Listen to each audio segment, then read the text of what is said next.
words that contain that sound. Only a few. But we use this sound a lot. We say, oh, I don't know. I don't care. Oh, I don't really mind. Oh, I don't really think that. You know. We use that a lot. It's called an interjection. You know, like, well, oh. These are interjections. It's a very common interjection. And when you ask something, you say what instead of what? You could, yeah. What? Where? Which? So it does pop up. It pops up every now and again, yes. Yeah. So anyway, we're going back to a time maybe 25 years ago when the world knew, you know, all these maybe hundreds of phonetic symbols. And if you work in phonetics, you know all these symbols. We could go onto YouTube right now and I could show you more.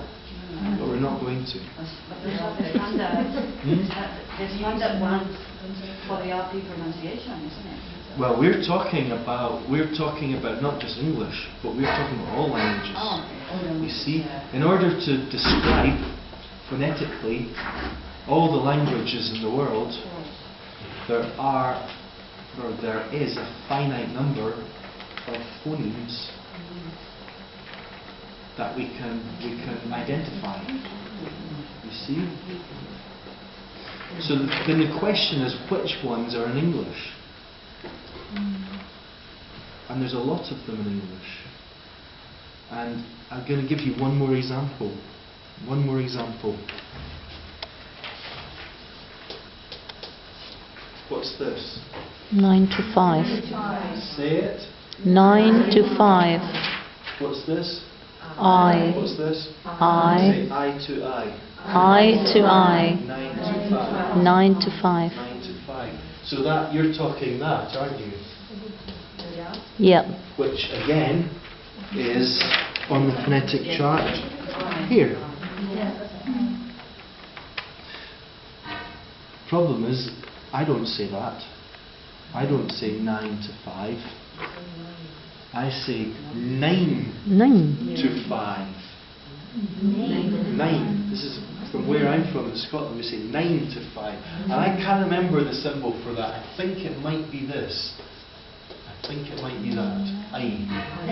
Something like that. It doesn't matter. But the important thing, where is that on the chart? It isn't. It's not there. Okay. Do you remember pet supplies? Yeah.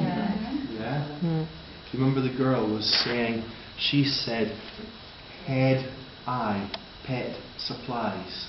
And I didn't recognise it because I heard pet supplies. But what I would have recognised would have been cheek, face, pizza place.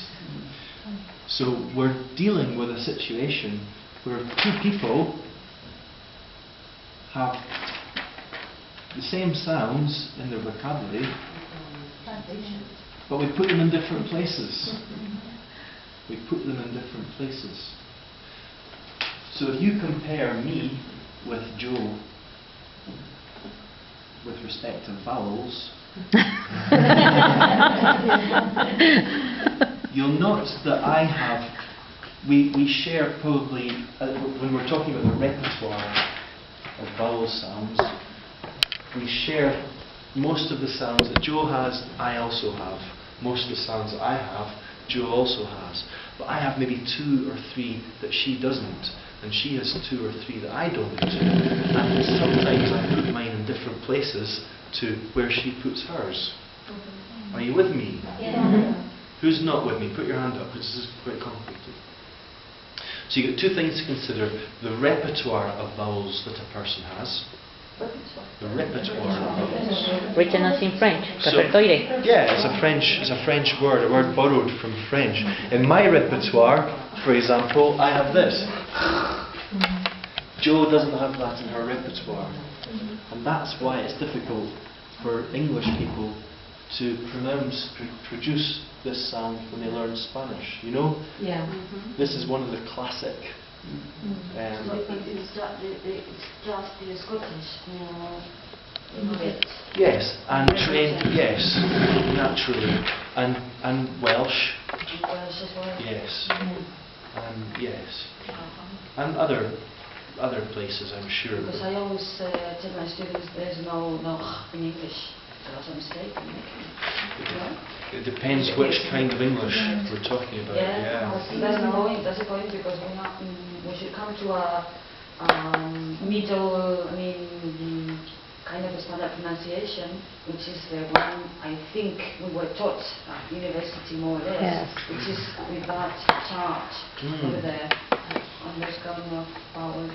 Yeah. At least in phonetics, I had a subject which was phonetics, and they worked with those phonetics. Ah, I okay. know there are more because it depends on the dictionary you use. You may have different symbols. That's right. Or it may. And I always adjust to that. And most of them have this So that's one. Most of the dictionaries have Yeah. Americans use chart. And they do those pictures, no? Yes. When I doubt about the pronunciation of a word, I go to the Daniel Jones, and that's all. Because there is a dictionary by Daniel Jones only dealing with pronunciation, and he's using that chart all the time. And does he give you alternatives? I think so. Because a lot of dictionaries these days, modern dictionaries, are starting to give us alternatives. Yeah. So let's go back again 25 years, and we have all of these lots and lots of different symbols all over the place. And the question was, how do we teach our students? And in fact, there was actually always an answer to that. What was the answer? The best way you can. What did you say there? The best way you can. The best way you can. Do you know what RP is? Yes. RP. Yes. RP is received pronunciation. Who's never heard of received pronunciation? Everybody's heard of received pronunciation. What does it mean to you? Lady died. Queen. Yeah. The standard English. Standard English. BBC English. British Yes. English. BBC English. BBC English is now very old. And in actual fact, nobody speaks BBC English anymore. Just the speakers at the BBC. Even they don't speak BBC English anymore. No, not anymore. I heard that. Yeah. That they used not to work with people from other regions than the ones where the RP was spoken. But now they do. They can hire people from Scotland or Wales or wherever. Yes, yes. American also. All sorts of regional accents. Yeah, but not when they started. When they started, it was just, no? Exactly. When the BBC started, they were very strict about having the correct, according to them, the correct type of accent, which was considered universal, universally understood, and prestigious. You see? So, what the standard way of teaching English for a long time was to attempt to try to teach the most prestigious English accent, native English accent that there was. And that happened to be the London, possibly slightly upper class, slightly posh accent. People started referring to they have done the Queen's English, you know. And I don't think anybody would want to talk about the Queen's English. Do you remember? Happy Christmas. Happy Christmas. You know, so anyway, so what they did was they identified the specific sounds in this BBC English, or received pronunciation it was called, received because you receive it as learners, We give it to you, you receive it. It's not your pronunciation, it's the pronunciation we give you. I suppose that's why it's called received pronunciation. What they did was they identified the specific individual phonemes.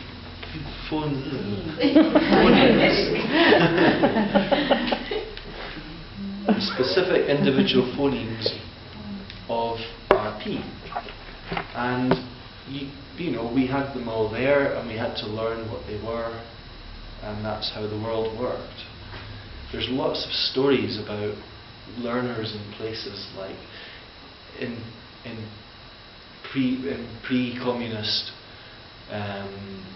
countries like Russia or whatever, you know, where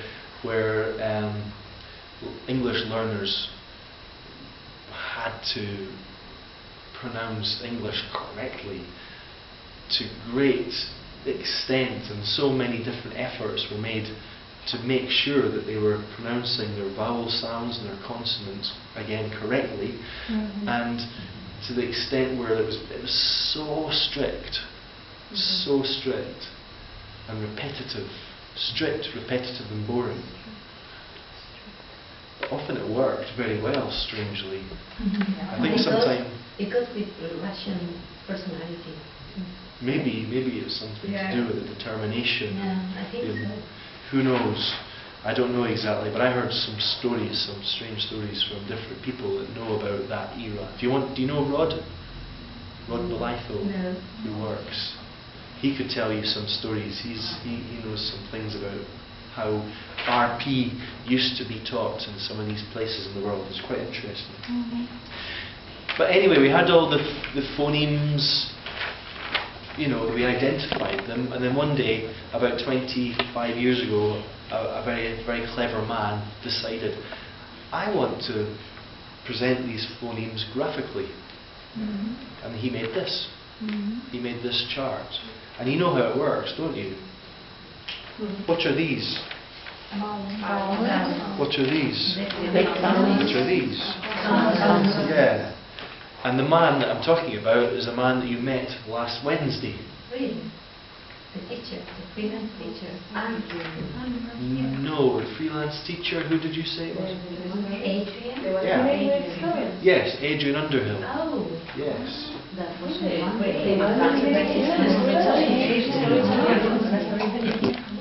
Yeah. Did you know that?